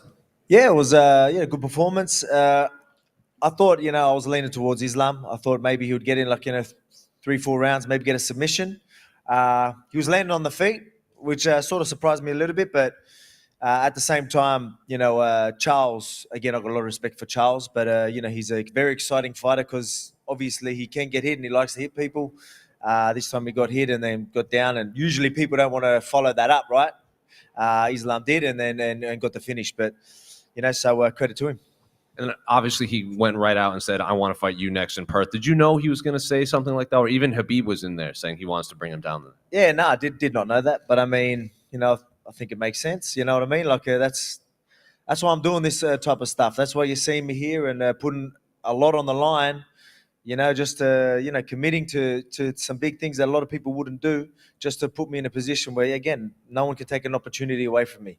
That's just how I've always been, how I always will be. And now I get to, reap the benefits. I want to get that champ and put myself in a position where, everyone wants to see it now. And even the guy holding that belt wants to see it. So it's incredible. It's what we wanted. And I know the fight just ended and it's obviously going to happen. But at what point does your mind just start thinking about ways to fight Islam in there? Oh, man, every time I watch a fight, I guess I'm thinking like that, right? That's just how I am. That's how my brain works. But again, I'm a totally different fighter, right? So I was surprised, actually. I thought Charles was still doing okay. I thought Islam would be able to control him a little bit more. I thought he'd be a lot stronger than Charles. Again, obviously, Islam looked strong, but, I was surprised that Charles will still be able to get up and throw submissions, and he wasn't able to control him as well as I thought he could. And that just makes me more confident because I'm very, very hard, not only to take down, hold down. One thing I always say, especially, these little short legs, they're very easy to get back to my feet. So that's going to be one hard thing. Getting me down is going to be a problem. If you do, I'm bouncing right back up, and it's going to be stand up most of the way through. So that's how I look at it. And again, you ain't going to land on me like that because I don't just stand in front of you. I don't just come forward and come in, straight at you in one line. I've got a lot of good footwork and a lot of different looks and very, very unpredictable. They never know what's happening in front of them. And while they're trying to adjust, I'm making them pay. Alex, you spit in Tai Tuivasa's shoe. He forced me, you know what I mean? There's nothing much. When someone like that, it's Tai Tuivasa, he's like, do this. I'm like, oh, okay, I'll do whatever you want, mate. Yeah, so that was his idea. So sorry about that. Would you have done it if the tables were turned? No. Nope. Not on camera anyway. I'd asked you when we spoke at the beginning of the week about going into the cage to face off the winner. Were you excited that came to fruition? Yeah, man, it was. Again, this was, again, as I said before, this was a commitment. Even though it was a short amount of time, again, I just had a broken hand not that long ago, but in that short amount of time I did, we committed to trying to get ready. And but that was, I was willing to do that to put me in a position like I did. But perfect world was them guys going out there, putting on a show, and then me fighting the winner, hopefully in Australia. And, and then maybe them calling them out, doing a face-off. Perfect world. This is exactly how I wanted. This is exactly why I'm here. And that's what happened. I'm just glad because there's not many people doing what I'm doing or want to do what I'm doing. And, I'm making shit happen because I'm really putting it all out there. Can you fathom what this moment could be like in February, fighting in front of that home crowd, what you've been wanting to do for so long and becoming champ? This is the stuff of legends. It is. It really is. And that's what I mean. It's all falling into play exactly how I wanted. Again, during the week, I'm like, I'm ready to go in there if I have to. But, perfect world. If everything goes how we want it to, I fight the winner in Australia. And this is exactly what it is. It's going to be huge for not only Australian fans. They deserve a big fight. They deserve me fighting on that card. Me either defending a belt or go for champ on it. It's going to be crazy. I know they're already very excited. And, we're going to sell out. It's going to be crazy over there. So I can't wait to put on a show. Can't wait to be there. Alex, how much better can you be having just one guy to prepare for, knowing you've got Islam in February? How much better can you be in February than you are right now? Oh, man, look, the extra time. You know, I already got to spend some time. I'll be honest, a lot of the time, my style works well with Charles. I don't think it needs too much attention other than getting fit. Where with Islam, you're going to need, all right, you need to do the rounds of the wrestling and takedown defense and getting back up just in case we've got to get there, and just knowing that you can do that for forever, right? So now I get another. Well, I'm going to be training. You're going to see me back home, and I'm going to be, you know, getting wrestling guys in and getting to work ASAP. You know what I mean? So I'm a professional, as you can see. That's why I'm here, and I'm going to get to work. And trust me, I'm going to be in great condition, and I'm getting that belt, man. Champ, here we come. Sometimes when guys move up, right, everyone says, oh, they need to put on some weight to match the strength of the guys they'll be fighting. Is that something you're interested in, or do you think, no, I'm good enough the way I am? Nah, look, I'll try and hold as much muscles as I can, but I mean, I don't want to get too much bigger. I fight best at where I'm at, and that's what I'm going to do in there. I'm strong, man. Like, again, people are going to sit there and say size this, size that, and trust me, anyone that trains with me knows that, you know, strength is never a problem for me. You know what I mean? So people find that out February. When Islam calls you short, does that excite you that you can prove him wrong for all of us vertically challenged men? Everyone thinks I'm short, and then I'm punching them in the face, and then next minute their face changes real quick when I'm in front of them. So yeah, well again, that's it's not insult, whatever. Yeah, I'm short. I know I am, but man, I'm the champ. I'm doing good, and I'm going to keep this winning streak going, and I'm going to show him what short people can do when they know what they're doing. Last one from me. You're a guy who's motivated by challenges. That's why you've always got yourself into these situations. That's why you've always called out the division for not giving you new challenges. When you look at Islam, where does he rank in the challenges you face in your career, and how excited are you to fight a guy like this and this challenge in particular? Oh, it's definitely a challenge. Like, I know it's a challenge. I'm not going to sit out here and say it's not a challenge. But is it a challenge I can overcome and get through? 100%. I guarantee you I can. Like, I'm looking forward to doing it. Again, I want to be the underdog as well, you know what I mean? So I'm looking forward to people thinking that, oh, he's not going to be able to handle the power. You know, he's not going to get taken down. He's not going to be able to get back up. Can't wait to, as the fight goes, just proving people wrong as each second goes by. Because again, man, I love being the underdog and I love proving people wrong. And if people are going to doubt me again, that's beautiful. Alex, just to your right over here. Regardless of whatever happens in February, you're still going to be the featherweight champion. So I just want to quickly talk a little bit about the featherweight division. Mm-hmm. So as we currently have it, Yair Rodriguez, he didn't have like a decisive win, I would say, against Ortega. And then a lot of people are saying that Calvin Kattar actually beat Josh Emmett, and Josh Emmett got the result. So next week, we've got a really good fight in your division, Calvin Kattar versus Arnold Allen. Mm-hmm. So firstly, I want to know, how do you think that one's going to go? And if Arnold Allen is able to put on a better performance and a more decisive performance than Yair and Josh Emmett have done, would that interest you? And the reason why I ask you that is because, do you watch cricket? I do watch cricket, yes. So a little bit. So don't ask me too many questions because I think Australia are going to defend the Ashes in June, July time against England, in England. So you say, we can do that as well. Look, man, I like the dude, man. I've got a lot of respect for Arnold Allen and Kattar. You know, it's going to be a great fight, and I definitely think a big win could definitely put them right up there, because there was a couple of fights that had a chance to really take that. You know, unfortunately, a couple of things happened. They're still right up there. There's got so many good guys in our division, man. It's still very, very competitive. We just need someone to really claim that number one spot, and not let anyone take it away from him. Maybe they can look at their champ and see what he's doing in the lightweight division right now, and maybe start, calling the shots and making sure no one else can take an opportunity away from him. So, that's just how I've always been. That's how I got the title. That's how I'm getting the shot at this lightweight title. Maybe they can do the same. And just a final one from me as well. Just on a lighter note, sometimes we spend a lot of time with people and then they kind of throw it in our faces. So I want to know, when you spent some quality time with Hasbullah and then he threw that burger in your face, how did you feel about that? Yeah, no, it was all good. Again, it was playful. I'll be honest. We sort of played. He copped a little bit of flack about that, but that was we asked him to do it from a cooking channel. So I was like, So it was all good. Enough about love. I'm just a good actor, and everyone believed it. Did you have to wrestle that belt back from him? He beat the shit out of me. Hey, did you watch that video? Like, honestly, it was like, oh, yeah, we'll do this little skit. And he just went in on me. It went for about 5 minutes. Like, honestly, just kicking elbow and going crazy, but it was good. I was quite sad that there wasn't any stupid little balls.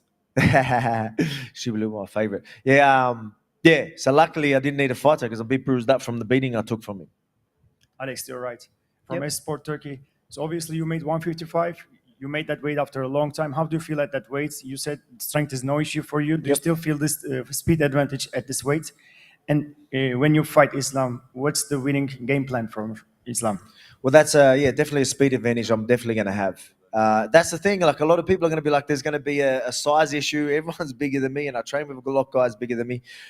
Strength is going to be an issue, but trust me, anyone that knows me, I'm strong. Like, I'm gonna tell you that now, and then I'm gonna have that speed. Obviously, I've got the fight IQ, and look, the guys that I'm fighting got to realize I'm not gonna do what their future opponents their past opponents are gonna do in front of them. I move a lot different. I'm a way harder puzzle to figure out, and they figure that out real quick when I'm in front of them. As I said, I might look small, and they might think they got a plan, and that quickly changes once I'm in front of them. Thank you. Alexander Volkanovski, featherweight champion, soon to be lightweight title challenger, ready to prove the doubters wrong, because if we know anything, it's that the number one pound-for-pound fighter in the sport is wildly disrespected and nobody believes in him whatsoever. I couldn't help. That just drives me nuts. That he has a. But why though? on his What if shoulder. he? But it makes. Hey, listen. If it creates the performances that this man is putting on, if he needs to say that, then I'm okay with it. I get where you're coming from, though. Like, this man is not disrespected right now at all. But in any regard. But when he heads into this fight, which the UFC is going to make this fight, they're going to make this fight with Islam For sure now. They're going to do it. They're going to do it immediately. So, how are you going to feel about it? Are you just going? Do you think this fight is pick Islam, closer? but I think this fight can be competitive. I think Volkanovski has the best chance, probably, to beat Islam of the dudes in the area right now. But I'm still going to defer to the dude who's much bigger than him, and we have seen zero people stop him from implementing his game plan. So it's hard for me to pick against him. But like, yes, Volkanov's going to be the underdog. No one's disrespecting you. Nobody doesn't believe in you. You don't have to make these insane things. Like, it has really worn on me that this is like his thing. And I loved Volk until this happened. It's just like, man, this isn't for me. Like, I tweeted about it just now. I think I would have hated Michael Jordan if like the current sports media landscape was how it was in the 90s, because that's just crazy people talk, man. Like, you don't have to fabricate enemies at every status of your life. Like, you can just come out here and be like, yeah, man, that dude's dope. I'm really excited to test myself. I think I got the goods on him. That's cool. But it's not how it's going to be, man. Maybe that's why I'm not a world champion, but I don't know. It drives me up a wall. So I have to admit that the idea of Volkanovski going up to 155, it was compelling, but part of me sort of shared your view, Jed, as time goes on, where if it's like, if you're going to make this choice, just commit to it. But if he truly feels like he can defend both belts, and if he wants to give it a shot, that's wrong. Yeah. He's just but wrong. If he wants, and that's okay. If he wants to give it a shot, I'm willing to give him a shot. If anything crazy falls through and we start delaying things in any way, we change paths. I get where you're coming from 100%. Here's the problem with that thing, though, because like, if he wins the belt, he's just leaving featherweight. Like, he is just going to ditch that belt. And there's nothing wrong with him doing that, but we know what that means, that the featherweight belt is a backup option if he can't beat Islam. And that just kind of has always bothered me when he hasn't cleaned that division out. We talked about it beforehand, Casey and I, before you hopped on. Like, I'm in on this fight now. The promotion at the end of that fight, the way it was sold, that's enough to get me over. I'm ready for it. But it would be a lie not to pretend like featherweight is clearly an afterthought. Should he go in and shut up the haters or whatever? Like, if he goes in and wins, he's not going to be able to defend that belt. He just The can't do it. fact- Lightweight has too much going on. It was brilliant. It was brilliant. The whole Really thing was great brilliant. in promotion. Unbelievably good Yeah. work there from them. The fact that Islam said what he said was so humble in victory. It was amazing. And then he hands Dude, the mic that was- over, and then DC interviews Habib, and then Habib makes the call up for him. The way that he did it, it was just so much more impactful that way. Like, I don't know why I felt like it just worked. Like the intrigue level I had with Volk going to 155, it was up there because I just wanted to see if this guy could do it because I really am so high on him skill set wise. But could I make arguments against it? Like, could I come on here and be like, I'm 50-50 on it? Sure. But after that, I was like, I am all in. I'm all in on this fight. All in on him going to 55. Drop the featherweight belt. Like, I'm done. Like, it got me over the hump officially. Cool with that. Go fight Islam Makhachev for the lightweight title. Go do it. I can't wait to see it. Does this feel different than when Izzy went up against Blachowicz? Yeah, I think so. It does. I know that was at the Apex, and I always thought that sucked. Sorry, my voice is all going. I would say your voice has just died on us, kids. Yeah, my voice is man. It's going. Yeah, I don't know. I think it might have been that weight cut I had last night. I don't know. Yeah, I was pretty parched. Yeah. It does feel different. I think the big difference is that like nobody gave Jan credit, right? And that's the difference. Nobody viewed Jan as like a quote unquote legitimate champion, in part because Jan was still around, even if he had abdicated the belt, and it was just everyone just sort of trashed And Yuri him. was But there still too. yeah, Yuri was everyone coming just on, didn't. and Yeah, Glover. they didn't view that as real. So that's the difference, because I don't think there's a soul alive who doubts it is a Makhachev. The lightweight division has even though a he hasn't champion, defended it yet. and his Yeah. name is Islam Makhachev. I don't know if you guys know this. Yeah. So I mean, listen, yeah, you even deserve though he hasn't this defended it, victory lap, Jed. You deserve I'm this so victory happy lap. because the rest of this night went terribly for me, but it's all worth it if for that to be that in the main event. And I'm with you, man. I'm all in. I think the fight with Volk is going to be fantastic. We're hearing applause. That means the lightweight champion of the world, Islam Makhachev, is here to talk to you fine folks and us. So let's listen in. I told you guys one day I'm gonna coming here with my belt. Well, Islam in the front right here. Just as you said, you told us a long time ago that you would have this belt eventually, and we had been talking for so long of when you were going to get your title shot. And now that you do have that belt in front of you here in Abu Dhabi, what are the emotions now that you have accomplished this goal?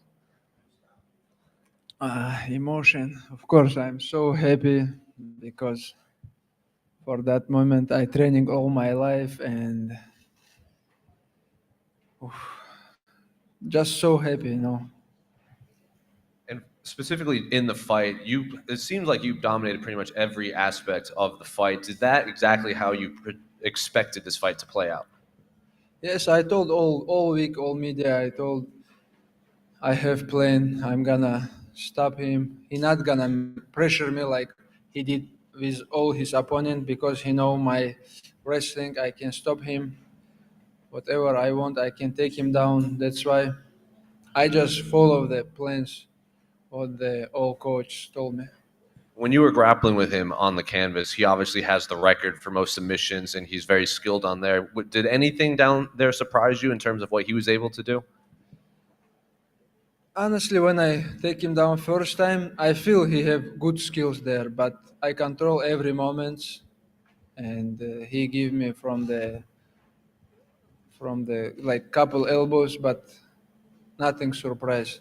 I know my grappling skills, and I told you before, I'm gonna take him down, hold him, make him tired.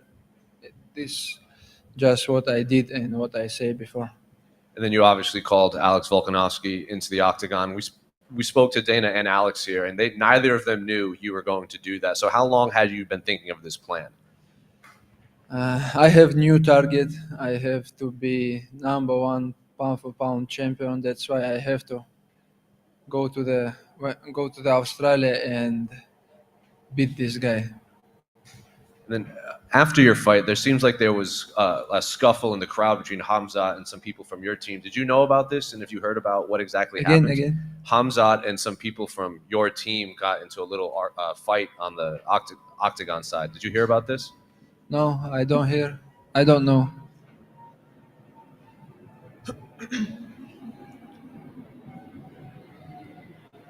Ислам, поздравляю тебя, отличный бой. У меня два простых вопроса на самом деле. Первый, кто тебе первым позвонил и позвонил ли? И второе, что тебе сказал Хабиб, когда вы зашли уже в раздевалку? Не на публике, а когда вы уже остались, как говорится, одни. Ну, я домой позвонил. Маме, отцу сразу позвонил сам. Телефон попросил. Я там, где-то час, наверное, не мог никак телефон в руки взять. И как взял сразу, домой позвонил. Хабиб в клетке же у меня поздравил. Сказал, что не просто так мы здесь. А что мама тебе сказала, если это не секрет? Мама? Мама что сказала? Я сказал, готовь. Она мне последнюю неделю отправляла, там, как она пирожки готовит, там, раздает соседям. Я говорю, готовь, я приеду сейчас скоро. Спасибо, Ислам, поздравляю. Спасибо. Ислам, с победой. Я здесь. Ага, спасибо. Вот Абдулманап Нурмагомедов – это человек, которого с нами уже, к сожалению, нет, но который, очевидно, внес большой вклад в твою сегодняшнюю победу. А как ты думаешь, что бы он тебе сказал после боя, вот сразу, как только он закончился? Ну, мы бы точно сначала разбор ошибок сделали бы. И потом, я думаю, он гордился бы мной. Потому что всю жизнь я слушался его, я делал все, что, как он говорит, я его постоянно слушал, где он говорил, я выступал. Все, что он мне говорил, я делал. Из-за этого он мне говорил, что я буду чемпионом после Хабиба. Обстоятельства так сложились, что не получилось подраться сразу за пояс после Хабиба, как Хабиб закончил карьеру, но сейчас тоже, я думаю, не поздно, и очень рад, что смог у такого достойного соперника отобрать пояс. Вот в 2013 году ты дебютировал в такой большой профессиональной лиге, первой для себя М1. В 2016, например, становился чемпионом мира по боевому самбо.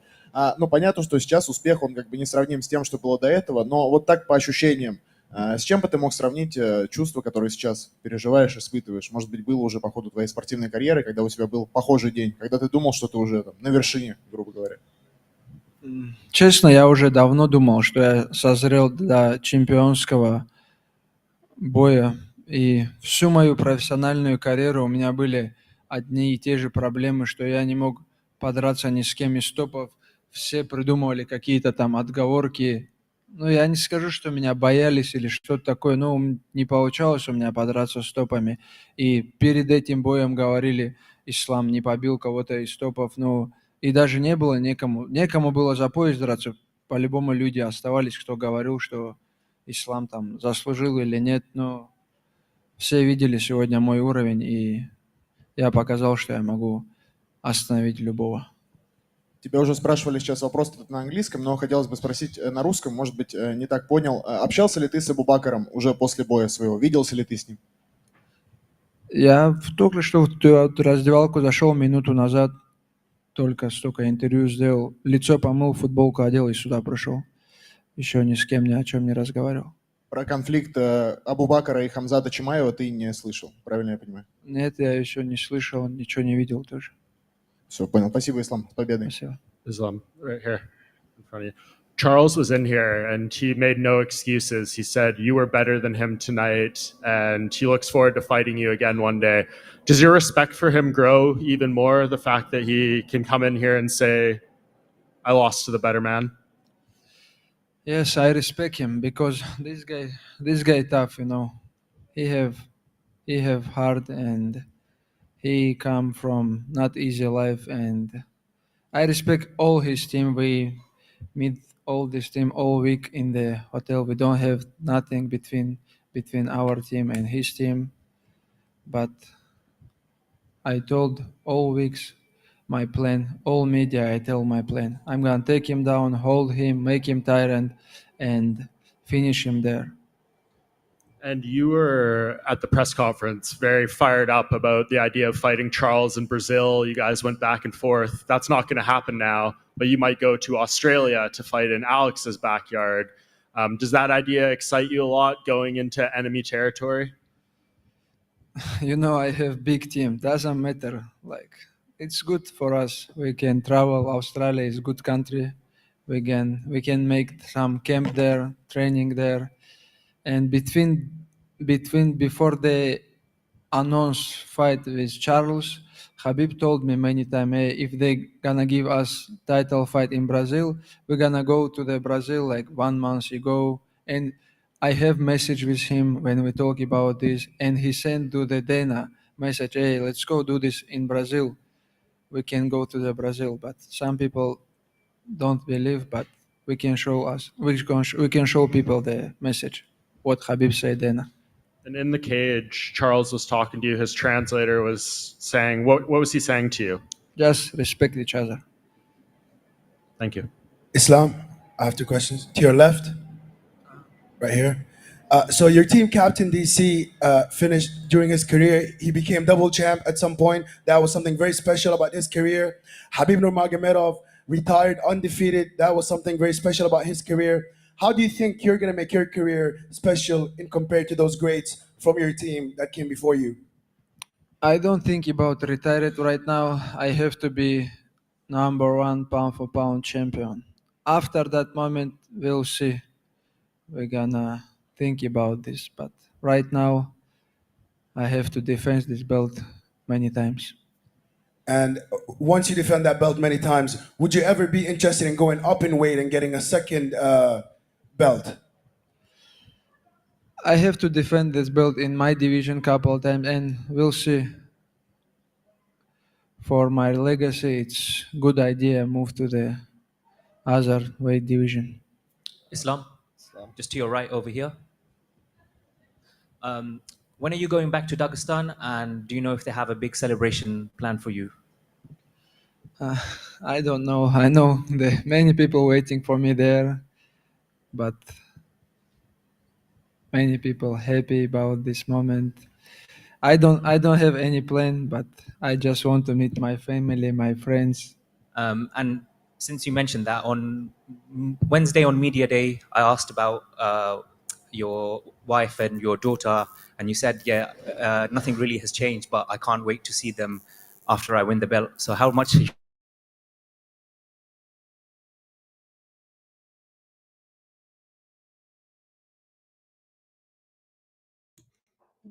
Have we lost the stream or have I lost y'all? The first thing you said. Okay, we've lost the stream. I hear Okay, you. I hear you. Perfect. Yeah, I just didn't know if that was a me problem or something going on problem. Yeah. Well, hopefully that will come back.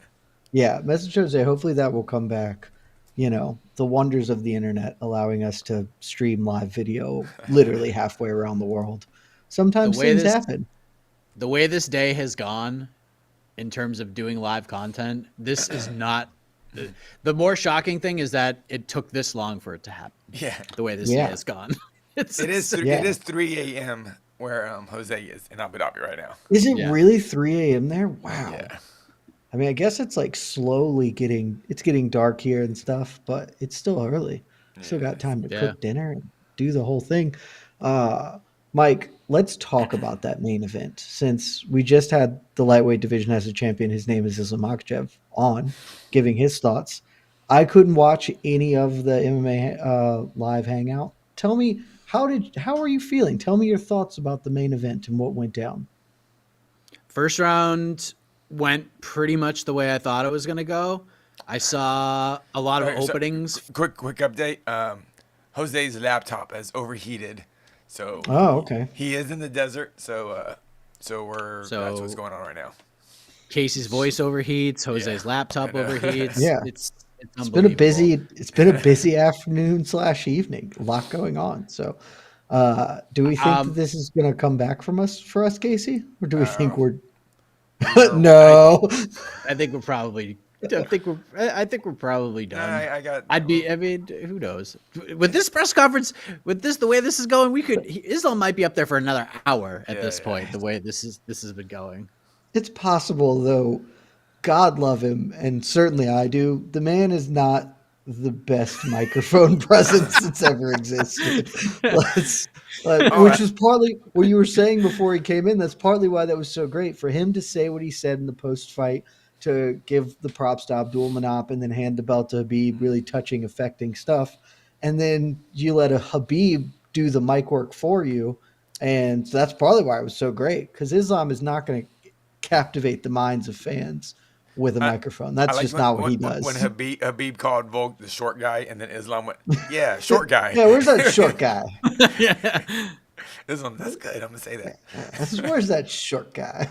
So yeah, Mike, tell us your thoughts on the main event. We'll see if this comes back, and if not, we'll close this down, and then we can get to the post show. Yes. So it went the first round went the way I kind of thought it would. I knew Islam could have success on the feet, especially with that left hand, which he landed a few times, landed a big right too, got the fight to the mat pretty easily. And then he just kind of wore on Charles, and Charles tried to create some scrambles and try to create chaos, and it got him back to his feet, got him into positions that Charles actually does pretty well in. But and I'm not saying this to take anything away from Islam, because I think it's because of what Islam was able to do early in that fight that made Charles this way. The Charles Oliveira we saw in the last 4 or 5 fights just wasn't there. I think Absolutely not. Islam took that man away in the first 20 seconds of that fight when he punched Charles in the face, because I think Charles realized, oh, okay, this guy strikes a little bit better than I thought. And it seemed like Charles was going to be able to create a little bit of that hurricane, tornado chaos, and it just didn't happen. And then once Islam got him, and then Islam just cracked him in the second. Like, I mean, he dropped him. He bolted him. And I was Bolt of thunder. Wow.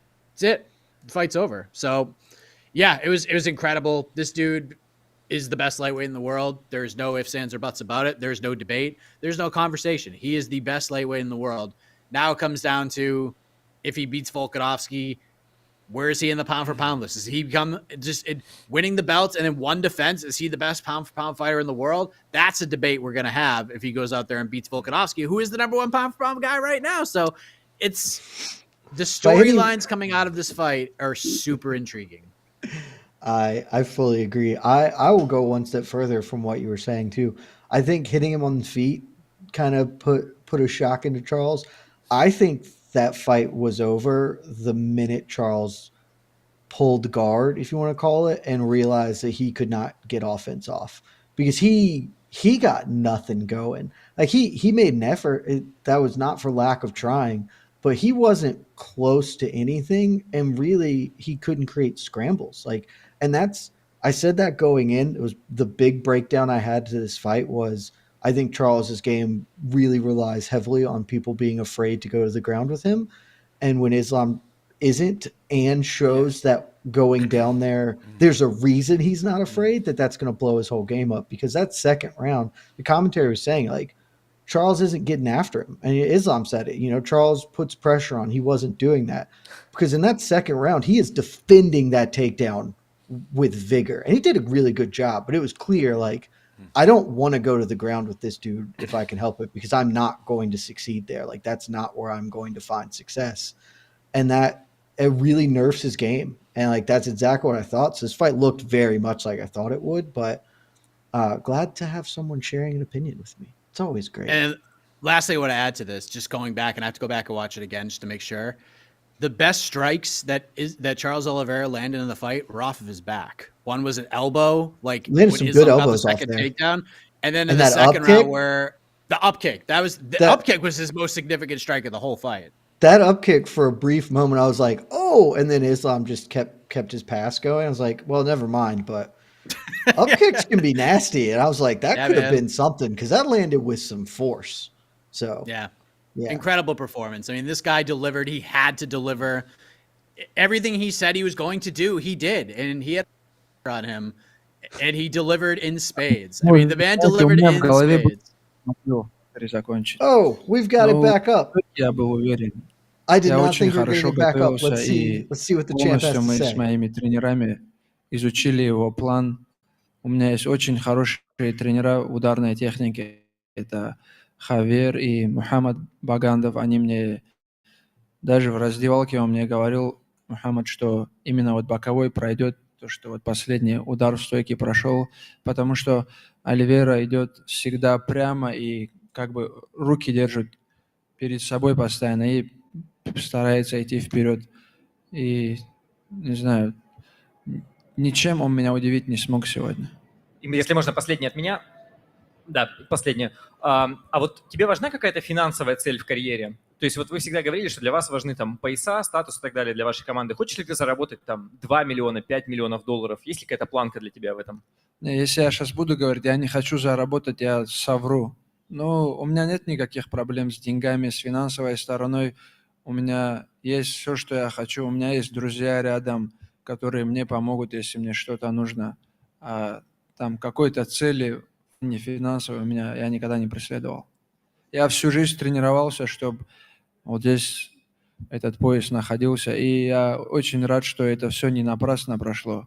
Что все мои годы тренировок, все, что я делал в зале, как выкладывался, как пахал, что это все воплотилось вот в реальность, что я получил пояс.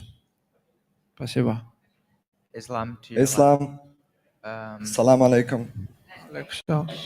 Sorry, this is Rush from Canadian Broadcasting Television. I don't hear you. I didn't ask hear you, Islam, how confident were you when striking against Charles? Again, please. How confident were you when striking against Charles? Nothing surprised, because he always did same things. He always go forward, push all his opponent. That's why I just have plan what the coach give me. I just follow that plan and that's it. And it's make for me easy, Was there anything that you were not expecting from Charles during the fight? No. If you watch all my interview last week, I just tell all media what I'm gonna do in this fight, and I did. Thank you. It was a great fight. Islam, salam alaikum, and Alaikum. congratulations on the victory. How does it feel bringing the belt back to AKA Gym? And what does this mean to you, Coach Javier, Khabib, and the whole team? Couple years we don't have belt in AKA, and in the AKA we have their wall and we have all champions pictures, but we don't have for new champions some space. Now we have to take some pictures. Coach, who we gonna take from the wall? No. Maybe DC or Khabib or Luke Rockhold will have to take this picture. Okay. And last one, how does it feel winning in Abu Dhabi? Is it special for you to win Yeah, here? I am very happy because I'm take this belt in Abu Dhabi because you see how the arena support me and give me good energy. Thank you, Abu Dhabi. Thank you, all people who support me. Thank you. Thank you. Thank you, guys. Thank you.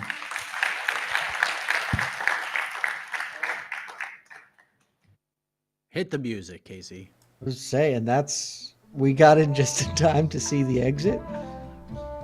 Riveting words from our lightweight champion Islam Makhachev. The lightweight champion has a name, and it's Islam Makhachev. And now we're going to a post show, ladies and gentlemen. I don't know who's going to be there. I'm going to be neither. There.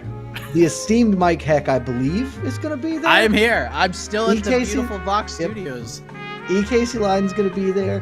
I think we were supposed to have Jose Youngs, but looks like he might not be able to make it given the internet situation and the computer situation that's clearly happening in Abu Dhabi at the moment. But we'll find out momentarily. So keep it here. The post show starts in mere moments. Love you guys.